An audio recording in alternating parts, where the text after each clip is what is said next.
Thanks a lot. First of all, thanks for the invitation. I'm trying to spell out the name of my commissioner, Janusz Wojciechowski, who is regretting not to be here, but is sending his greetings and is wishing for the initiative. Thanks a lot to the Ukrainian ambassador to be here. My commissioner, not only because he has a family name close to your family name, is very, jokes apart, very closely and deeply involved personally himself, Poland, and he is pushing a lot the European Union to stand ready beside Ukraine. So I just wanted to repeat maybe a already known information that my commissioner asked me to pass the message. EU-Africa Partnership on Agriculture. Let me read, just be as much accurate as I can, what European Union is has put in place and is still thinking about to put in place in addition. Of course, an important area for future cooperation between the EU and African Union is agriculture sector.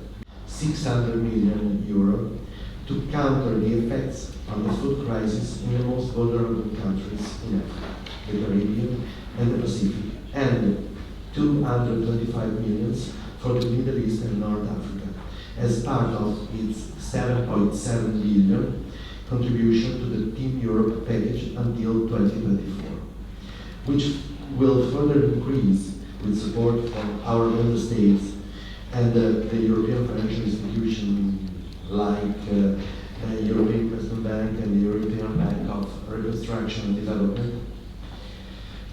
Russian aggression against Ukraine and the blockade of 18 million tons of Ukraine grains by the Russian army, mostly due to the blockage of the Black Sea ports, have drastically reduced grain supply to the global market. Under normal circumstances, 90% of Ukraine's grain production is exported primarily through Ukrainian Black Sea ports. Trying to reach the conclusion, multilateral response. At the request of the UN Secretary General, a global crisis response group on food, energy and finance was created to facilitate coordination within the UN family, including the international financial institution.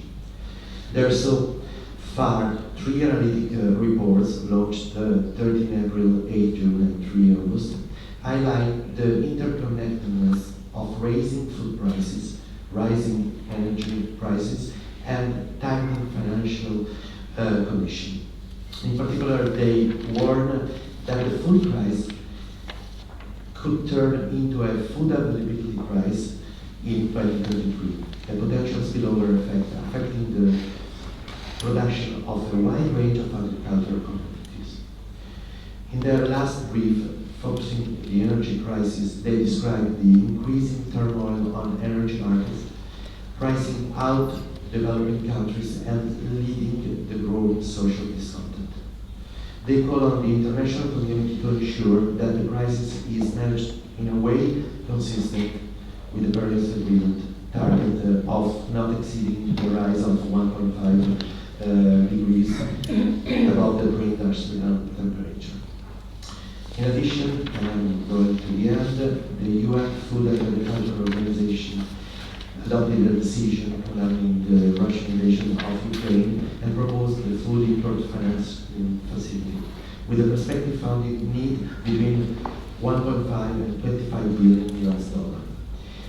12 poor net food importing countries access international food markets through credit to purchase food and local markets.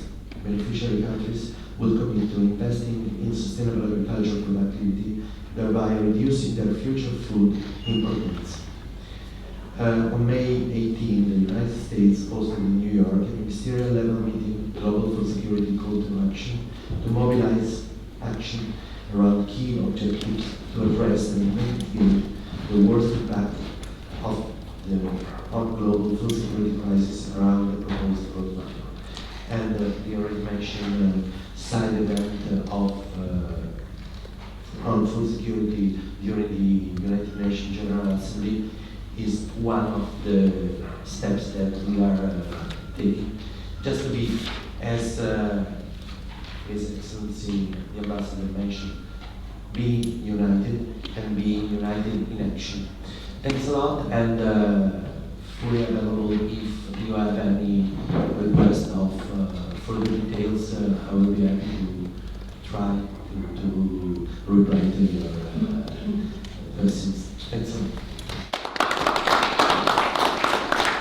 Thank you, Mr. Berutti. And maybe that was not planned as such, but because we heard big figures, and we are also always excited when we heard billions, and with where are they? We'd like to get them as early as possible, but we know it's a long process, it's hard to be framed and so on. But I don't know if, because you have to do as well, I don't know if there's any urgent question or issue someone wants to raise or clarification to request.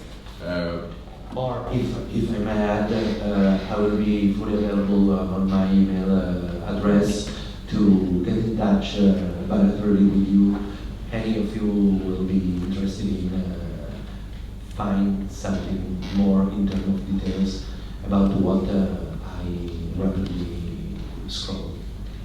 Okay, so the organizer will make available your email to the participants, so if anyone wants to raise an issue, we can directly do. So thank you for framing this and then to telling us where we are.